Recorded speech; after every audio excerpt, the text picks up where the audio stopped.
Bonjour Marc, comment ça va? Ah ben super, merci. Bonjour Aline. Je suis vraiment ravie de t'accueillir Marc parce que j'ai regardé un petit peu ton site internet, j'ai regardé la page de l'agenda. J'ai l'impression que tu es quelqu'un de très très très booké et de très très occupé. Donc voilà, ça me fait vraiment très très plaisir que tu aies pris du temps dans ton agenda entre guillemets de ministre pour participer avec nous au Monde en Rose ce week-end là. Samedi 15 et dimanche 16 octobre 2022. Et donc, il y a cet aspect-là déjà des choses, mais il y a aussi le fait que, voilà, c'est Marc Meurice qui vient, quoi. C'est gentil. Moi, je suis pas si booké que ça. À moins que tu parles de mon book, je sais pas. Quand tu dis book. Je propose beaucoup de choses, mais de temps en temps, il y a des choses qui tombent. Et donc, oui, j'ai parfois des journées. Ça paraît très, très rempli. Et en fait, ça va. J'essaye de pas trop me. Allez, je suis booké, mais pas overbooké. Très bien. Mais en plus, voilà, on a la chance de vivre de notre passion, n'est-ce pas, Marc? Oui, c'est Donc, c'est clair, pas du c'est clair. travail, tout ça. Mais non, c'est clair, c'est clair. Et même parce qu'il y a quelqu'un qui dit oui, tu passes beaucoup de temps sur Internet, etc. Mais c'est mon ancien métier, donc c'est même c'est même pas du travail non plus. Quand je mets à jour mon site, je m'amuse aussi, donc tout va bien. Chouette. Dis-moi, Marc, comment les cartes, comment le tarot est rentré dans ta vie? Alors c'est bizarre. Donc je suis ingénieur de formation, enfin plus que de formation parce que je me considère toujours comme ingénieur, mais plutôt je dirais le pan chercheur. Donc je suis Oui. curieux. Et bon, j'ai toujours été attiré par l'inconscient parce que quand j'étais petit, j'avais plein de tableaux surréalistes. Je suis belge, hein, donc j'étais sensibilisé à ça, au message de l'inconscient. Et puis l'ésotérisme et la voyance, ça m'avait toujours attiré. Donc j'ai été voir des voyantes et ces voyantes, elles tiraient les cartes et me disaient des choses sur moi que je comprenais pas comment elles pouvaient savoir ça. Et donc j'ai décidé, hein, j'ai posé le postulat, tiens, avec les cartes, on peut avoir de l'information sur l'inconscient ou de l'information cachée, et j'ai envie de savoir comment ça fonctionne. Et donc, j'ai commencé à tirer les cartes. Alors, comme je suis ingénieur, je travaille avec une équation à une inconnue. Normalement, quand tu vas voir une voyante, tu as une question, tu as le sens des cartes, et l'inconnu, c'est la réponse. Comme je ne connaissais pas le sens des cartes, j'ai posé des questions auxquelles j'avais la réponse, et du coup, j'ai compris le sens des cartes. Et c'est comme ça que je me suis fait une petite grille de lecture sur les cartes. C'est comme ça que j'ai appris le tarot. Après, j'ai commencé parce qu'au début, j'avais rien lu. Attends, Je parce l'ai que pas. là, il faut quand même s'arrêter 30 secondes sur la méthode. Ah bah oui. C'est juste incroyable. Et c'est comme ça que j'apprends aux gens à tirer les cartes. On, au Mais début, on, tu veux bien donner un exemple? eh bien, voilà, ben, je vais tirer, voilà, je vais tirer deux cartes et je vais donner un proverbe, par exemple, l'habit fait pas le moine. Voilà, on y va. Et puis je prends deux cartes. Qu'est-ce que j'ai? J'ai la 13. Ben, déjà, elle est toute nue. Donc, l'habit fait pas le moine. Ce qui est important, c'est de se montrer tel qu'on est. Voilà. Donc, du coup, la 13, je vois la nudité. Et puis après, 21, le monde, c'est aussi une femme toute nue. Donc, enfin, toute nue, relativement dévêtue, excusez-moi. Tu peux censurer. Hein. Euh, Non, donc, non, non, non. ces deux cartes, la 13 et la 21, me parlent de se montrer tel qu'on est. Tu vois, c'est simple. Et puis, tu fais ça, mais des milliers de fois, et tu as plein de mots qui viennent sur les cartes. C'est comme ça que j'ai commencé. Et du coup, j'avais une grille de lecture, un ensemble de mots sur mes cartes. Puis, j'ai lu un bouquin, parce que j'avais quasi rien lu avant, ou des petites choses, tu sais, un peu, enfin, des hyper bouquins, hyper simples, avec trois, quatre définitions, mais je savais que c'était pas très, que je pouvais remettre en question. C'était pas des bouquins sérieux. Donc, j'ai commencé un bouquin sérieux. Et là, j'étais pas bien parce que ça collait pas tout à fait avec ce que j'avais trouvé. Et donc, qu'est-ce que j'ai fait? Je me suis dit, ben, je vais lire 5 bouquins à la fois. Et en lisant les 5 bouquins à la fois, je me suis rendu compte qu'il y avait des différences entre les auteurs, mais pas plus qu'entre chaque auteur et moi. Et donc, j'en suis arrivé au fait que finalement, ce qui était important, c'est d'avoir sa propre grille de lecture sur le tarot. Et progressivement, alors, j'ai continué à lire des bouquins, mais comme si je parlais à un collègue, quoi. Et toi, qu'est-ce que t'en penses? Ah non, moi, c'est pas mon avis, tu vois. J'ai continué à me former comme ça. C'est pour ça que je considère toujours que je suis autodidacte, même si j'ai lu plein de choses sur le tarot. D'accord. Et jamais en t'enfermant quelque part dans une sorte de dogme. Ben C'est, non, non, non, il y a aucun, pour moi, il y a aucun dogme. Parce que j'avais une amie, là c'est aussi un exemple, qui, par exemple, disait, est-ce que j'ai envie d'aller manger des hamburgers? Ah, c'est dégueulasse les hamburgers. Mais en fait, moi, j'aime bien. Donc, donc j'ai tiré la carte du diable. J'ai dit, bah oui, c'est quand même amusant. D'ailleurs, il est debout sur un hamburger, tu vois. J'allais dire, c'est ça Et que tu donc, nous as donc, montré. donc tu vois ce que tu vois dans le tarot. Parfois, c'est un petit détail. Hein. Quand on me pose une question, je vais aller complètement autre part parce que je sais pas, je vois, si je suis dans la carte du monde et que je vois l'aigle, je vais peut-être partir sur un élevage d'oiseaux. Et puis, ça n'a plus rien à voir parce que j'ai focalisé là-dessus. Donc, le tarot, c'est une sorte de générateur d'informations. Et je dirais même un générateur de synchronicité. Parce que, en fait, c'est quoi une synchronicité? C'est du hasard qui a du sens, en gros, Mhm. hein, pour faire court. Eh ben, le tarot, c'est des cartes qu'on tire au hasard, hein, parce qu'on les tire au hasard, et ça a du sens. Donc, le tarot est un générateur de synchronicité. Et c'est comme ça que je l'utilise. Et quand tu as une synchronicité, si ton chat passe dans le jardin, tu lui dis pas, est-ce que tu peux aller un peu plus à droite, un peu plus à gauche, tu prends ce qu'il veut, quoi. Tu prends. Hier, j'étais sur une discussion sur le fait de euh, ouais, c'est un peu compliqué. Mais c'est une personne, donc j'ai une amie médium et on travaillait avec un défunt qui hésitait à se réincarner parce qu'il était déjà très loin dans la progression spirituelle. Et donc, on arrivait à la conclusion, mais il faut descendre pour pouvoir remonter. Parce que si tu te réincarnes pas, tu vas rester bloqué assez haut, mais pas tout en haut. Donc, redescends et après, tu vas pouvoir progresser. Et à ce moment-là, qu'est-ce qui se passe? La médium dit, on peut demander à ton chat? Je dis oui. Mon chat, il descend du canapé et il remonte de l'autre côté. C'est génial le truc comme ça. Voilà. Donc moi, les tarots, ils fonctionnent comme ça. Il y a des messages qui sortent. C'est fantastique d'avoir appris comme ça, j'ai envie de dire, Marc, parce que et je suppose que tu en rencontres aussi aujourd'hui dans ta vie de tarologue. Il y a énormément de personnes qui finalement viennent vers nous et qui ont des a priori entre guillemets sur le Mm. tarot, ou en tout cas qui ont énormément de dogmes dans la tête. Tu vois, avant qu'on fasse l'interview ensemble, je répondais à quelqu'un qui m'avait sympathiquement adressé un mail en me disant, bah voilà, je commence mon apprentissage, etc. J'ai lu sur internet qu'il fallait pas tirer les cartes le dimanche parce qu'elles se reposent, Mm. et il faut pas tirer les cartes le lundi parce que le lundi elles mentent. En fait, c'est vrai, mais il ne faut pas tirer non plus les cartes le mardi, le mercredi, le jeudi, le vendredi et le samedi. C'est un message pour cette personne. Mais tu vois, et je me dis, et la première chose que je lui ai demandé, c'est, mais alors peut-être qu'il y a quelque chose que je ne sais pas, tu vois, peut-être que il y a une bonne raison pour laquelle il faudrait pas tirer les cartes le dimanche ou le lundi. J'en sais rien. Donc je lui disais, mais c'est quoi l'explication qui est donnée par la personne qui pose ce dogme, hein, d'une certaine Mm. façon. Bon, puis parce que aussi, je t'avouerai que bah, ça me ferait rigoler de le savoir parce que je pense qu'on Mais, peut parfaitement tirer les cartes le dimanche ouais, et que non, elles ne mentent pas le lundi. ouais. Non, non, on Et peut tirer tous les jours. Mais par rapport à ce genre de choses, moi, je vais tester. On me dit tu peux pas. mais voilà, oui, c'est Eh bien, ça. je Moi, vais dans ma tester. pratique, Je vais tester le dimanche, mais parce que j'ai beaucoup travaillé sur moi. Donc, je teste, et je vois que le dimanche, ça marche aussi bien que les autres jours. Un autre truc, on te dit aussi, il faut pas tirer 2 fois avec la même question, par exemple. C'est des choses que j'ai lues. mhm, Donc, comme je teste, je dis, ben, je vais tirer plusieurs fois avec la même question.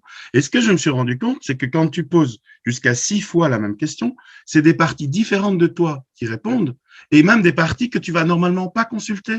Donc, c'est super intéressant. C'est comme s'il y a 6 personnes autour d'une table, tu vois, tu as des gens dominants, tu poses une question, ben, tu as toujours les deux mêmes personnes qui répondent.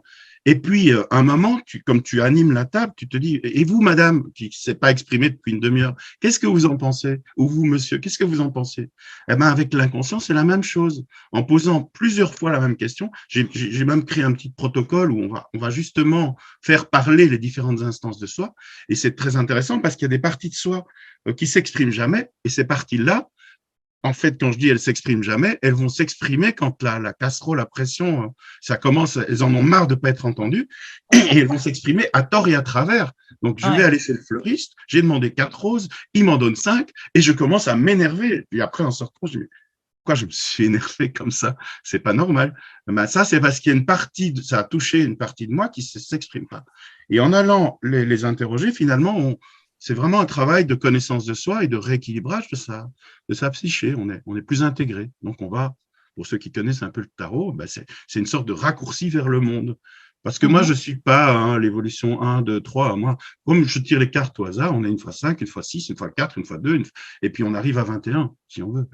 C'est ce qu'on appelle la voie du mât, ou la façon de suivre son instinct, ou enfin, je sais pas comment expliquer. Mais du coup, j'aime bien écouter les gens qui expliquent le tarot en partant de 1, de 2, etc. Mais moi, je trouvais ça, enfin, déjà, on part du battleur qui est hyper léger à la papesse qui est hyper fermée. Donc, dans la progression, moi, ça me parlait pas trop, quoi. Donc, j'ai dit, mais quelque part, les numéros, je les utilise pas trop. C'est intéressant d'aller voir les 22 cartes, mais dans n'importe quel ordre, parce qu'on va parler à son inconscient, et c'est parce que c'est un peu dogmatique de dire je commence par 1, puis 2, puis 3, puis 4. Ben non, on va prendre toute l'information, et en finalité, ce qui est intéressant, c'est d'avoir le sens des 22 cartes. Bah, d'autant que la vie n'est pas non plus linéaire Oui, et notre cheminement spirituel et le cheminement vers l'accomplissement de soi, il est pas linéaire, il est plein d'impasses, il est plein de labyrinthes, il est plein de je redescends, bah oui, pour mieux remonter sur mon cheval, pardon, et sur mon chemin. Mais oui, effectivement, les choses comme tu le dis ne sont pas linéaires. Mais j'aime bien l'image du labyrinthe parce que je la donne souvent. Il y a des gens par exemple, on dit choisir, c'est renoncer. Et tu dis, regarde un enfant qui rentre dans le labyrinthe. Il se dit pas, si je vais à gauche, je renonce d'aller à droite. Il avance. Donc choisir, c'est avancer. Donc on choisit, on regarde, on teste, on est dans une impasse, on fait demi-tour et puis on va de l'autre côté. Mais tout doit être testé. Il y a pas de. En fait, le dogme, c'est un peu le parent, tu vois, qui est au-dessus du labyrinthe parce que il est plus grand et qui dit à son enfant à gauche, à droite, à gauche, à droite. Mais l'enfant, il va l'envoyer péter. Il dit, mais c'est pas maintenant, laisse-moi faire, quoi. C'est vrai. C'est vrai. Mais ça, tu vois, je viens de le noter. Choisir, c'est avancer parce que souvent, moi, je dis choisir, c'est renoncer. Ah ben non. Mais moi, je suis quelqu'un qui est un peu. Alors, ça se voit pas comme ça, tu vois, au premier abord, même quand on me connaît bien. Enfin, je sais pas ce que tu vas dire. Mais je suis quelqu'un qui est assez anxieux, qui est assez pessimiste. Et moi, j'ai non seulement tendance à voir le verre à moitié vide, mais en plus, il a été siphonné, on le remplira jamais, tu vois. Enfin. Alors, tu peux noter un deuxième truc. Et ça, c'est ma réflexion d'ingénieur. Tu as un verre à moitié rempli. Et puis, tu te poses la question, est-ce qu'il est à moitié vide ou est-ce qu'il est à moitié plein? La solution, c'est de prendre un verre 2 fois plus petit parce qu'il sera complètement rempli. Question de perspective. Voilà. C'est une question de perspective. Mais oui. Oui, et donc tu vois, enfin moi qui suis quand même plutôt sur le versant, tu vois, allez, on va dire pessimiste de l'existence. Et encore une fois, je cache bien mon jeu, hein. Mais voilà, moi je vais plutôt dire que oui, choisir, ça rime avec renoncer, tu vois. Et donc du coup, je vais être quelqu'un qui va être dans un certain regret, une certaine nostalgie de toutes les choses qui auraient pu être, tu vois. Et quand tu me dis choisir, c'est avancer. Alors là, ça change effectivement la perspective, et j'ai l'impression d'être sur le versant. Sur le versant ensoleillé, en fait, là, de l'existence. T'es plus sur le versant, t'es sur le verre avec. Le verre avec. Oui, le versant, le verre avec. Ah oui, le verre avec, mais oui. Excuse-moi, j'y étais pas. Mais oui, c'est exactement ça. Le petit verre qui est tout plein. Voilà, et je suis avec. Je suis avec. Mais bref, donc tout ça pour dire que dans Le Monde en Rose, dimanche 16 octobre, de 19h45 à 21h15, tu vas nous parler quand même d'un sujet absolument passionnant, Marc. De quoi tu vas nous parler? J'avais envie de dire de moi, mais c'était un peu présomptueux. Bah, j'imagine qu'il y a beaucoup de choses qui sont tirées de ta propre expérience. Tout. Parce que comme je suis autodidacte, j'ai pratiqué sur moi, et ce que je donne ou ce que je transmets, c'est pas une méthode, c'est ma façon de travailler et c'est jamais enfermant. C'est-à-dire, de toute façon, les gens prennent ce qu'ils veulent. Ça leur convient, ils prennent. Ça leur convient pas, ils prennent pas. Moi, c'est juste des choses que j'ai expérimentées qui sont efficaces. Alors, donc, je vais vous parler de l'analyse, ou plutôt l'interprétation, parce qu'il s'agit plus d'une interprétation que d'une analyse, l'interprétation des rêves avec le tarot de Marseille. Donc, des gens qui utilisent le tarot de Marseille peuvent utiliser cet outil. Sinon, ben, on peut assister à la conférence simplement pour découvrir une approche. Parce qu'en fait, bon, alors, en quelques mots, hein, c'est pas une approche spécialement nouvelle. D'abord, je pars du principe que les rêves, c'est l'inconscient qui s'exprime. Donc, c'est notre psyché qui a envie de dire quelque chose. Et ça peut être, je parlais tout à l'heure des personnes cachées qui s'exprimaient pas, mais ça peut être une de ces 6 personnes-là, même la 6e qu'on n'entend jamais, qui dans le rêve va s'exprimer. Donc, pour moi, c'est intéressant d'aller écouter parce que c'est des parties de nous qui veulent qu'on entende le message. Celles qui parlent tout le temps en nous, ben, en général, elles vont pas nous envoyer un rêve parce qu'on les écoute tellement qu'elles ont plus besoin. Mais des parties qui sont pas écoutées, ben, celles-là, c'est intéressant d'aller les écouter. Alors, Freud déjà, en fait, c'est pour ça que je dis c'est assez classique dans l'approche, même si, bon, voilà, je mets le tarot. Freud, qu'est-ce qu'il faisait quand bon, lui, il voulait avoir des informations de l'inconscient pour aider les gens à se soigner. Maintenant, on peut dire, bah, moi, je voudrais que les gens aillent chercher des informations dans l'inconscient pour les aider à progresser, à aller mieux, à être heureux. Enfin, donc, je suis pas spécialement dans le soin, je suis plutôt dans le développement personnel. Mais c'est la même idée. Et donc, qu'est-ce qu'il faisait? Freud demandait aux gens de raconter leurs rêves et il pointait les trucs qui lui paraissaient importants. Donc, les animaux, enfin, les éléments du rêve. Donc, je rêve d'une voiture, je rêve d'un corbeau, il pointait ça. Et puis aussi les éléments discordants. Donc, par exemple, je suis un arbre, je bouge mes branches et ça fait du vent. Là, on sent bien que c'est pas tout à fait la réalité, parce que normalement, hein, c'est pour ceux qui sont perchés, c'est le vent qui fait bouger les branches normalement. J'explique, hein, parce que parfois on ne comprend pas. Non, mais tu as raison, méthode scientifique. Oui, voilà. Donc ça, c'est des éléments intéressants. Et Freud, qu'est-ce qu'il faisait? Il faisait faire des associations libres. Après, Jung a repris ça aussi, hein. Mais déjà, Freud, il faisait faire des associations libres aux gens. Donc, par exemple, vous avez rêvé d'un renard, dites-moi ce que ça vous raconte. Et puis, il disait, ben, renard, nature, liberté. Et puis, vous avez rêvé d'une falaise. Qu'est-ce que le renard arrive près d'une falaise? C'est quoi la falaise? Ah, dans la falaise, je vois une grotte, un ermite. Et donc, après, il mettait les mots qui sortaient de ces associations libres, hein, liberté, ermite. Donc, vous êtes comme un ermite, vous vous sentez enfermé dans votre caverne et vous avez envie d'en sortir. Et puis, du coup, il racontait une autre histoire avec le rêve.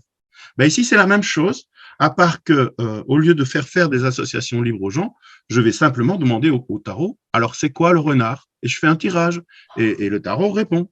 Et puis, c'est quoi la falaise? Je fais un tirage et le tarot répond. Et puis, ça me permet de raconter une autre histoire qui est la symbolique du rêve, qui est le message du rêve. Voilà, ça c'est le principe de base.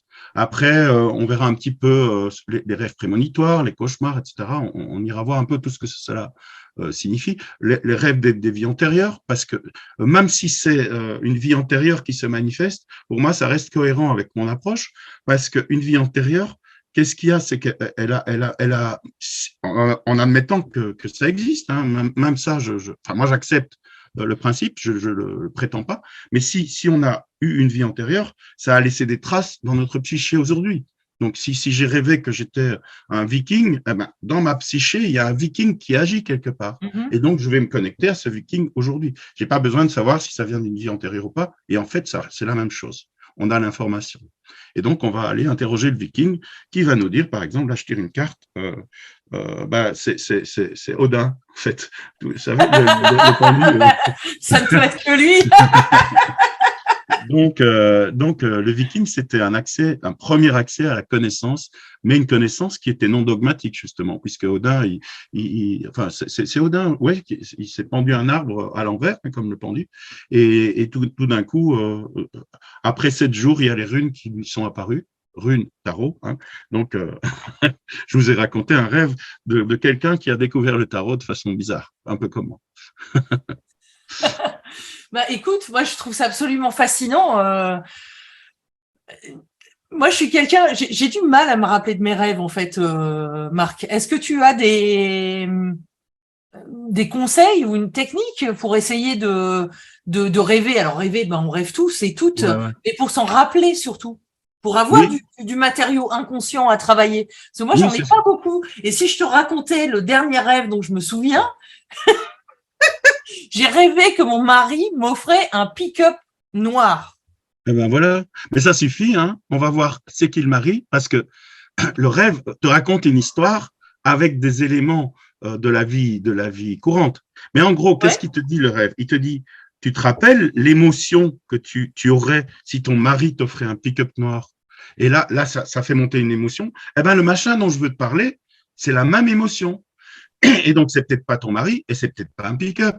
Hein, pour la faire rapide, là, hein, parce on n'a pas vraiment le temps. Il y a quelque chose. Le mari, ça représente ton identité profonde. Donc, tu rêves que ton identité profonde, j'ai tiré l'arcane 13. Et le pick-up, ça représente le valet de coupe, c'est-à-dire au service du cœur. Donc, tu rêves que ton identité profonde soit entièrement dédiée au service du cœur. Et il y a quelque chose qui te pousse là, et tu voudrais davantage encore servir les autres et amener du bien aux autres. Et pour ça, il y a juste un truc à faire, c'est de voir la vie de façon plus positive, ce que tu m'as expliqué tout à l'heure. Donc, tu fais un travail pour rendre positif le négatif et tu vas développer ton cœur par rapport aux autres. Tu as vu, c'est comme c'est simple. Hein. Là, je suis un peu rapide, mais c'est parce qu'on n'a pas trop le temps. Non, mais c'est totalement bluffant. J'ai envie de dire, ben, je te dois combien? Mais écoute, tu me payes ce que tu veux et tu mettras ça au profit de la vie en rose, du monde en rose, pardon. C'est gentil.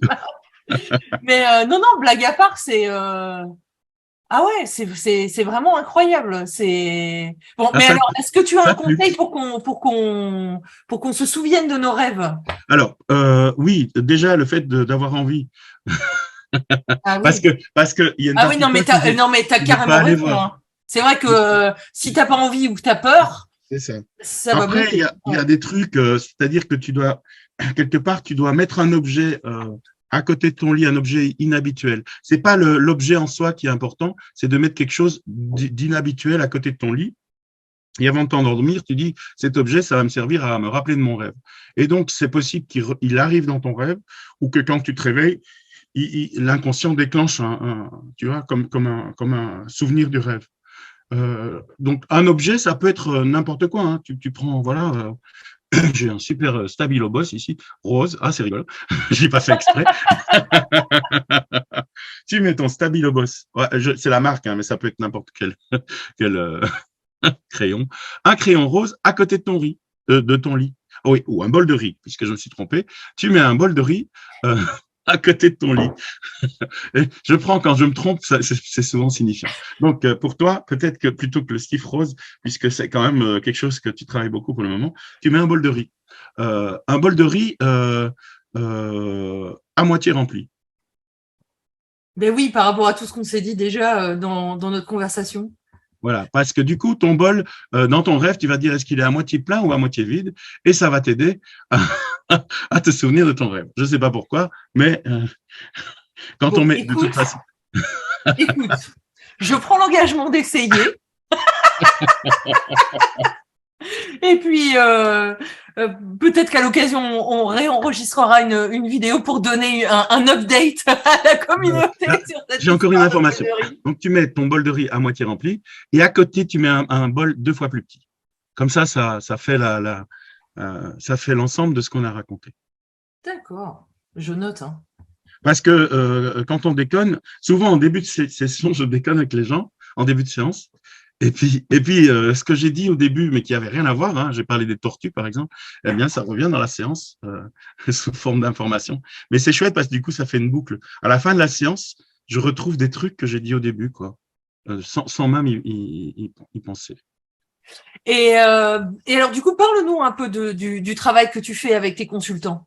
Aujourd'hui, Marc Maurice Tarologue, c'est C'est quoi? C'est des consultations, c'est des cours de tarot, c'est des conférences, Voilà. dis-nous un peu ce que tu Ouais, fais. c'est un peu tout ça. Après, je suis toujours en recherche, hein, donc tout ce que je fais, chaque fois que j'ai une consultation où j'ai des nouvelles informations ou des nouvelles façons de procéder, ça nourrit ma recherche. Je suis en train d'écrire des bouquins sur ma pratique. J'écris un oracle. Enfin, on est en train de donc ça donne de la matière à tout ça. Donc je fais des consultations, mais c'est pas, je dirais, c'est pas le cœur de mon activité. Je fais des formations, je fais des ateliers de développement personnel, et là aussi ça s'élargit puisque j'ai un ami qui fait du pendule et depuis là on lance, on a fait un test à deux. Hein. Donc toujours quand je fais un nouvel atelier, je teste avec des amis. C'était super concluant. Donc maintenant on fait l'atelier pendule et tarot à deux. Et en gros, lui apprend aux gens à manipuler le pendule.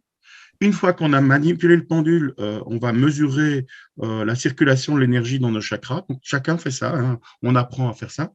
Et puis, on identifie les chakras où ça circule pas bien. Et moi, je considère que les chakras sont liés à une instance de la psyché, comme tout à l'heure, les 6 personnes autour de la table. Et donc, je vais aller parler à cette instance. Je vais dire au chakra qui fonctionne pas bien, ou l'instance qui le contrôle, bon, ben, explique-nous pourquoi. Je vais faire une séance avec le chakra. Explique-nous pourquoi tu bloques. Et puis, il va m'expliquer pourquoi il bloque. Et puis, on va discuter. Je lui dis, mais peut-être que tu pourrais faire ça autrement. Et donc, c'est une mini-séance hein, de 5 minutes. Et après, on remesure, les gens remesurent leur chakra et on voit que ça s'est remis à une valeur plus ou moins normale. Donc, ça, c'est l'atelier. Mais c'est des choses comme ça qui viennent. Je ne sais pas pourquoi on est parti sur les chakras, parce que l'idée du but, au début, c'était on va voir si on peut faire quelque chose avec le tarot et le pendule, et c'est parti comme ça. Et donc, je fais d'autres ateliers, des ateliers de développement personnel. Il y en a un où je pars des accords Toltec, parce que j'aimais bien, et j'ai acheté un oracle, et les gens tirent une carte, et ils s'expriment sur la carte, les autres donnent des feedbacks. Et puis après, il y a des choses qui émergent, quoi. En fait, tous les ateliers, c'est comme des séances quelque part, mais sans spécialement une ligne de conduite, mais que j'analyse les rêves, que je fasse une consultation, qu'on fasse un atelier de développement personnel, finalement, il y a du sens qui arrive sur des questions qu'on se pose. Et que ce soit individuel ou en groupe, même les consultations, hein, je peux les faire en groupe. Ça m'arrive de consulter avec 5-6 personnes, même qui se connaissent pas, mais il y a une personne qui pose une question, automatiquement ça répond sur une autre qui va poser une question, et donc je fais des consultations de groupe aussi. Mais je peux pas, c'est quasi illimité, je dirais. Chaque fois que je rencontre quelqu'un qui fait quelque chose que j'aime bien et qui est complémentaire, là j'ai rencontré une médium et du coup je commence à faire des consultations avec les défunts. Mais moi j'entends rien, mais elle entend et puis on discute avec eux, c'est super intéressant parce que les défunts ils sont plus sages parce qu'ils ont déjà plus peur de mourir. Hein. C'est l'ingénieur qui parle. Hein. C'est pas compliqué à comprendre. Non? Et, et normalement, c'est rare, ça peut arriver que ce soit le cas, mais normalement, ils n'ont plus d'attache matérielle. Donc, comme ils n'ont plus peur de mourir et qu'ils n'ont plus d'attache matérielle, eh ben, ils ont déjà une ouverture plus grande par rapport à ce que tu racontes. Mais ça ne veut pas dire qu'ils sont parfaits, parce qu'ils peuvent avoir encore une envie de se venger, ou de la colère, ou des choses comme ça. Et donc, on peut travailler avec eux, et on essaye, en discutant. Peut-être qu'il y a moyen de voir ça autrement qu'avec de la colère. Et du coup, c'est pas que je suis pas passeur d'âme, je suis éclaireur de pensées négatives. Tiens, ça va peut-être te parler ça. Et donc, je fais voir les choses de façon différente, et puis les gens se disent, bah oui, finalement, oh, bah, puisque c'est comme ça, allez, je m'en vais. Mais c'est eux qui décident. Moi, je ne dis pas, il y a la porte qui est là, regardez la lumière. Parce qu'il y a plein de passages d'âme qui disent, je montre la lumière aux défunts. Mais c'est pas montrer la lumière aux défunts, c'est mettre en lumière des choses qui sont dans l'ombre chez eux. C'est ça. Mais c'est pas. Après, ils font ce qu'ils veulent.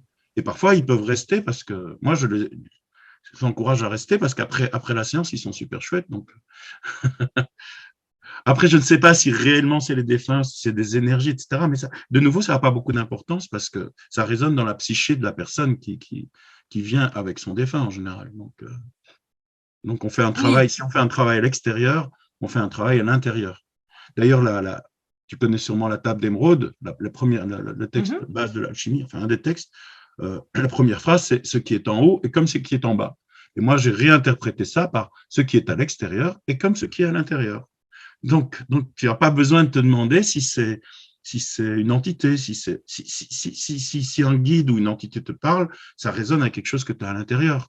Donc, tu peux parler aussi directement à l'intérieur. C'est la même chose. Je ne sais pas si j'ai répondu à ta question, mais… Écoute, j'ai oublié ce qu'était la question.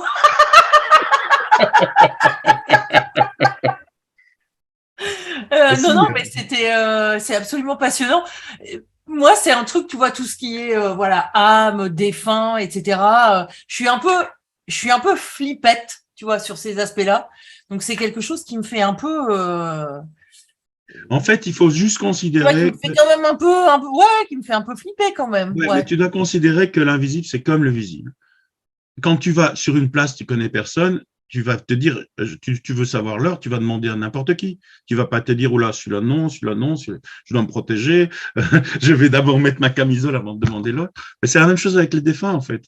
La seule chose, c'est qu'on a moins d'infos, mais parfois, quand on va demander au hasard dans la foule, on n'a pas d'infos. Il y a une personne qui passe et on demande l'heure. Ah ben, les défunts, c'est la même chose pour moi. Il y en a qui peuvent être agressifs, il y en a d'autres. Mais pour moi, il ne faut pas se protéger. On va voir s'il est agressif, on lui dit, bon, ben, monsieur, au revoir. Ça vous m'intéressez pas. C'est le principe même, en fait, de pouvoir être en contact et en communication avec des entités ou des énergies, voilà, accrochées à des personnes décédées. Sur le principe, tu vois, ça me fait un peu flipper. Mais… Ouais. On va voir pourquoi. Vas-y, tire une carte. Ouais, c'est le mât. En fait, c'est juste une ouverture des possibles, c'est tout. C'est augmenté. Et ce qui est chouette dans l'invisible, c'est qu'il y a beaucoup moins de restrictions, quoi. Tu fais des trucs comme ça et ça marche. Dans le visible, j'essaie de faire bouger mes objets, mais j'y arrive pas. Hein. Non, dans l'invisible, ça va. Dans l'invisible, tu fais bouger tout ce que tu veux. Bon, bah écoute, je retire de notre conversation qu'il faut que je prenne peut-être la vie d'un côté peut-être un peu plus léger, tu vois. Et, mais non, laisse-le. Parce que tu dis, je retire de notre conversation. Non, enfin, oui, enfin, je… ouais, mais je te sens venir, là. Dans 2 minutes, je vais dire, t'es pas belge pour rien, toi, Marc. Hein.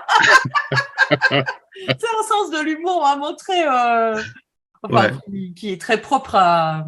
Ouais, mais ça permet la légèreté, quoi. Moi, il y a des gens qui passent, il y a des gens que je vais jamais prendre en consultation. Sur un salon, je vois des gens qui sont, parfois ils s'arrêtent, mais comme je déconne tout le temps, ceux qui n'ont pas envie de rigoler, ils vont autre part. Hein.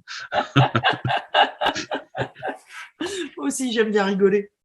Oui. Donc, en tout cas, ce que je retire de notre conversation ou ce que j'y laisse, c'est aussi ce truc et astuce là que tu m'as donné pour essayer de me rappeler un peu mieux de mes rêves. Et en fait, Marc, voilà, je vais te donner 2 rendez-vous. Donc, notre premier rendez-vous, évidemment, c'est le dimanche 16 octobre pour ta conférence Interprétez vos rêves avec le tarot de Marseille. Ce sera de 19h45 à 21h15. Et je vais peut-être me laisser, je sais pas, 3 mois peut-être, et je te redonne rendez-vous dans 3 mois et on refera une petite vidéo et je te livrerai mon cahier de rêves si toutefois j'ai réussi à noircir des pages. Super. Mais tu as vu, en fait, tu n'as même pas besoin de te rappeler beaucoup. Hein. Ton mari qui t'offre un 4x4, ça suffisait, on a déjà de l'information. Tu n'as pas besoin d'avoir 2 heures de rêve. Hein. Tu as besoin d'avoir une situation, c'est tout. Hein. Ça suffit. Hein. Donc, tu te rappelles tes rêves puisque tu me l'as raconté. Ah, celui-là, oui, mais je te dis, c'est tellement rare que… Bon. Oui, mais ce qui est rare est cher. C'est faux, en fait.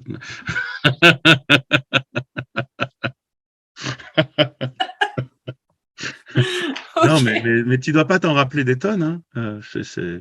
C'est un moment, si tu as une grosse émotion la journée, souvent tu vas te réveiller au milieu du rêve parce que l'émotion est trop forte. Et à ce moment-là, après, il faut se lever, le noter. C'est parfois compliqué. Il faut aussi avoir cette discipline-là. Alors, ce que je fais aussi parfois parce que je me réveille souvent la nuit, c'est à ce moment-là que le rêve est le plus clair, c'est quand il y a eu quelque chose de trop fort et que tu te réveilles.